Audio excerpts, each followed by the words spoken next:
Assalamualaikum warahmatullahi wabarakatuh. Apa kabar semua?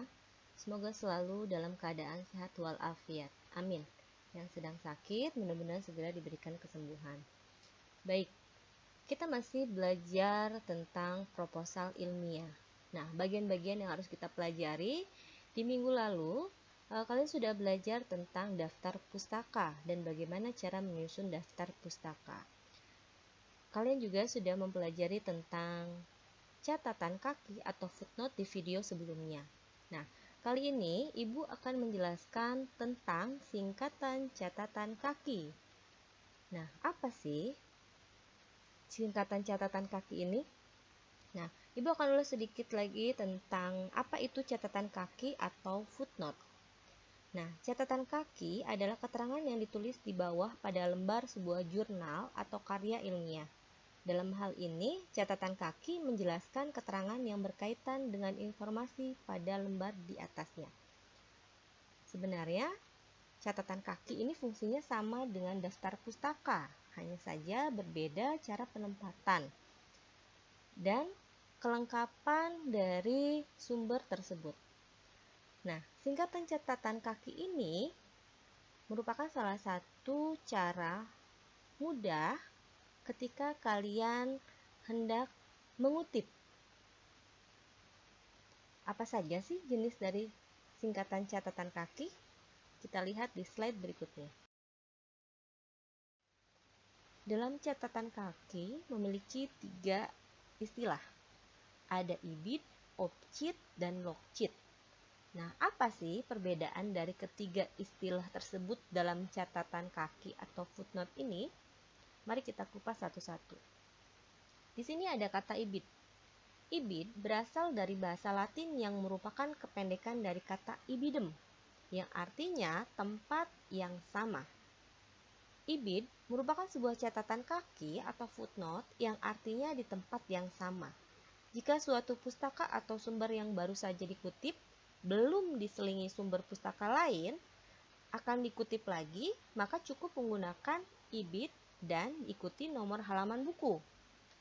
Sedangkan jika kalian mengutip pada sumber sebelumnya dan pada halaman yang sama, maka ditulisnya adalah ibid saja tanpa ada halaman buku.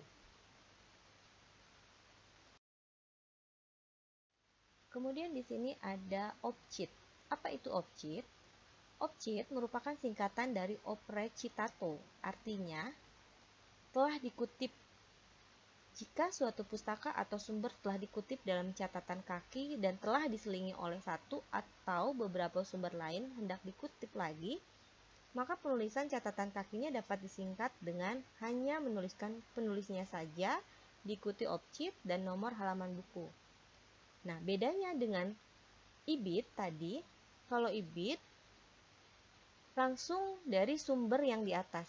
Jadi, ketika kalian mengutip satu sumber di catatan kaki pertama, kemudian catatan kaki kedua, kamu ingin mengutip dengan sumber yang sama dengan di atasnya, maka ditulisnya ibid dan halaman yang berbeda. Sedangkan untuk OBCID, jika kamu sudah mengutip satu sumber, kemudian telah diselingi oleh sumber lain, dan di kutipan berikutnya, kamu ingin mengutip sumber yang ada di atas, maka kamu cukup menuliskan nama penulisnya, kemudian tuliskan OBCID dan nomor halaman buku. Kemudian di sini ada LOGCID. Apa bedanya OBCID dan LOGCID? LOGCID merupakan singkatan dari loco citato, yang artinya dikutip dari tempat yang sama dan telah diselingi oleh satu atau beberapa sumber pada halaman yang sama. Nah, bedanya adalah LOGCID ini hampir sama dengan OBCID. Sudah diselingi oleh sumber lain, tetapi pada halaman yang sama. Sedangkan kalau OBCID sudah diselingi oleh sumber lain, tetapi pada halaman yang berbeda. Bagaimana cara penulisan LOGCID? Yaitu cukup menuliskan nama penulis, logcheat, dan tidak disertai dengan halaman buku karena sumber yang dikutip itu pada halaman yang sama, tetapi sudah diselingi oleh sumber yang lain. Bagaimana? Sudah mulai paham tentang singkatan catatan kaki, perbedaan antara IBIT, OPCIT, dan logcheat? Nah, agar kalian lebih paham lagi, di sini Ibu berikan contoh catatan kaki dan singkatan catatan kaki. Kalau kalian melihat karya ilmiah atau proposal ilmiah, biasanya kalian akan menemukan catatan kaki ini berada di bagian bawah. Kemudian penulisannya pun menggunakan nomor urut. Jadi, kalau misalnya kalian mengutip suatu sumber, di bagian atas kalian bisa menuliskan angka 1. Nah, nanti di bagian bawahnya juga akan muncul angka 1. Kutipan ini tidak akan tertukar satu dengan yang lainnya. Oke, kita lihat di sini. Di sumber pertama, penulisnya adalah Goris Keraf. Ibu ingatkan lagi, untuk catatan kaki penulis tidak dibalik, berbeda dengan daftar pustaka ya. Kalau daftar pustaka, penulisnya dibalik menjadi Keraf, Goris. Nah, Goris Keraf dalam buku Diksi dan Gaya Bahasa. Untuk buku juga tulisannya miring. Kemudian ada di dalam kurung, kota terbitnya Jakarta, .2, tempat penerbitnya Gramedia Pustaka Utama, tahunnya 2001, tutup kurung, HLM, halaman 56. Ini adalah sumber pertama. Nah, kemudian kalian ingin mengutip lagi dari buku Goris Keraf dengan judul yang sama. Nah, disinilah fungsinya catatan kaki. Jika kutipan kedua ini sama dengan yang di atas, maka kalian tidak perlu lagi menuliskan secara lengkap. Cukup kamu tuliskan IBIT, titik, koma, HLM atau halaman, dan nomor halaman.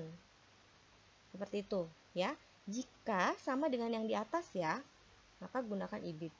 Kemudian, kutipan yang ketiga, kamu mengambil dari Ismail Marahimin dengan judul Menulis Secara Populer.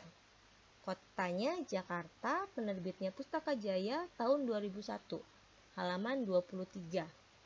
Nah, selanjutnya, di kutipan keempat, ternyata kamu ingin mengambil kutipan dari buku Goris Keraf kembali dengan buku yang sama, Diksi dan Gaya Bahasa. Nah, bagaimana cara penulisannya? Apakah harus ditulis secara lengkap? Tentu tidak. Maka, kamu gunakan OPCIT karena OPCIT itu adalah singkatan catatan kaki yang sudah pernah dikutip tetapi telah diselingi oleh sumber lain. Nah, karena sudah diselingi oleh penulis Ismail Marahimin, maka tidak lagi menggunakan IBIT, tetapi menggunakan OPCIT. Kemudian, halaman 65. Penulisannya adalah nama penulis Goris Keraf, OPCIT, halaman 65. Nah, karena halamannya berbeda, maka tuliskan halaman. Selanjutnya, di kutipan yang kelima, kamu mau mengambil dari sumber yang berbeda, misalnya penulisnya Sujito dan Mansur Hasan. Bukunya Keterampilan Menulis Paragraf, Kota Bandung, penerbitnya Remaja Rosda Karya tahun 2009, halaman 101. Nah, selanjutnya kamu ingin mengutip. Ternyata yang kamu kutip adalah bukunya Ismail Marahimin. Dan di halaman yang sama, yaitu halaman 23. Nah, karena kamu ingin mengutip yang sudah dikutip di atas, tetapi sudah diselingi oleh penulis lain, nah di sini sudah diselingi oleh Goris Keraf dan oleh Sujito.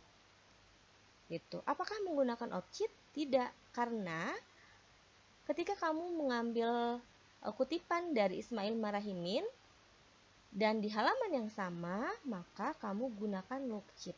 Cara penulisannya adalah nama penulis Ismail Marahimin, logcheat, titik. Dan tidak ada halaman. Kenapa? Karena kamu mengutip pada halaman yang sama. Nah, Itulah bedanya antara singkatan catatan kaki menggunakan ibid, objit, dan logit. Seperti itu. Mudah-mudahan kalian bisa lebih paham dengan contoh ini ya. Alhamdulillah, materi tentang singkatan catatan kaki dari ibid, objit, dan logit sudah Ibu sampaikan. Semoga kalian bisa memahaminya dengan baik. Nah, agar lebih paham lagi, tentu kalian harus terjun langsung bagaimana caranya mengutip dan membuat catatan kaki dan singkatan catatan kaki. Semangat belajar ya!